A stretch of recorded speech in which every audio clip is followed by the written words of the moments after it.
Hi അസ്സലാമലൈക്കും. അങ്ങകലെ Arab നാട്ടിൽ നല്ല ചുടുമണലാരണ്യത്തിൽ കുറച്ച് പച്ചക്കറി വിളവെടുത്താൽ എങ്ങനെയിരിക്കും?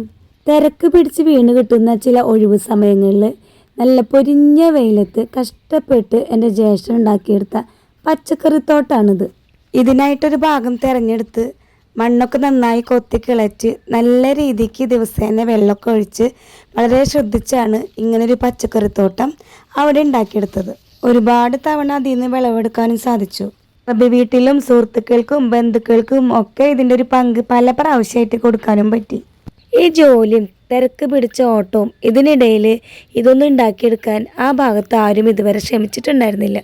ഇതൊക്കെ കണ്ടപ്പോൾ എല്ലാവർക്കും ഒരുപാട് സന്തോഷമായി എന്നാണ് പറഞ്ഞത്. ഫ്രണ്ട്സൊക്കെ വന്നു കഴിഞ്ഞാൽ ഫോട്ടോ ഒക്കെ എടുത്ത് നാട്ടിലേക്ക് അയച്ചു കൊടുക്കും. അവർക്ക് ഇതൊക്കെ കാണുമ്പോൾ നമ്മുടെ നാടാണ് ഓർമ്മ വരുന്നത്. ഇത് സ്റ്റാർട്ട് ചെയ്തത് മുതൽ വിളവെടുപ്പ് വരെയുള്ള എല്ലാ കാര്യങ്ങളും വീഡിയോ കോൾ വിളിച്ച് എല്ലാവർക്കും അതിനെപ്പറ്റി ഡീറ്റെയിൽ ആയിട്ട് കാണിച്ചു തരും, പറഞ്ഞു തരും. അപ്പോൾ ഇതൊക്കെ നമ്മൾ നേരിട്ട് കണ്ട് അനുഭവിച്ചൊരു ഫീലാണ് കിട്ടുക.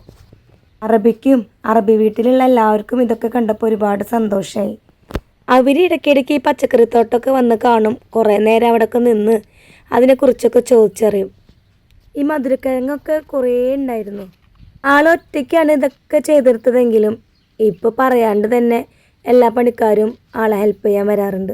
കുറച്ച് കഷ്ടപ്പെട്ടിട്ടാണെങ്കിലും ഇതൊക്കെ ഉണ്ടാക്കിയെടുത്ത് മറ്റുള്ളവർക്കും നല്ല സന്തോഷത്തോടു കൂടി ഇത് ഷെയർ ചെയ്യുമ്പോൾ നമുക്കും അവർക്കും പ്രത്യേക ഒരു നിർവൃതി കിട്ടും. ഓരോരുത്തരും അവരുടെ റൂമിലൊക്കെ കൊണ്ടുപോയി കറിയൊക്കെ വെച്ച് ജ്യേഷ്ഠനും കുറച്ച് കൊണ്ടു കൊടുക്കാറുണ്ട്. നാട്ടിൽ വന്നാലും വെറുതെ ഇരിക്കാറൊന്നുമില്ല. ഗൾഫിലെ വെറൈറ്റി ഐറ്റംസും നമ്മുടെ നാട്ടിൽ കൊണ്ടുവന്ന് കുറച്ച് പരീക്ഷണമൊക്കെ നടത്തി എങ്ങനെയെങ്കിലും വിജയിപ്പിച്ചെടുക്കാറുണ്ട്. കൃഷിയെ ഇഷ്ടപ്പെടുന്നവരൊക്കെ അങ്ങനെയല്ലേ? എത്രയൊക്കെ അതിനെപ്പറ്റി പറഞ്ഞാലും അവർക്ക് മതിയാവേ ഇല്ല, ഒട്ടും ബോറടിക്കുകയില്ല. അപ്പോൾ എൻ്റെ ഈ വീഡിയോ നിങ്ങൾക്ക് ഇഷ്ടപ്പെട്ട എല്ലാവരും ലൈക്കും സബ്സ്ക്രൈബും ഒക്കെ ചെയ്യണേ. ഇൻഷാ അല്ലാഹ് നെക്സ്റ്റ് വീഡിയോയിൽ കാണുന്നത് വരയ്ക്കും ബൈ.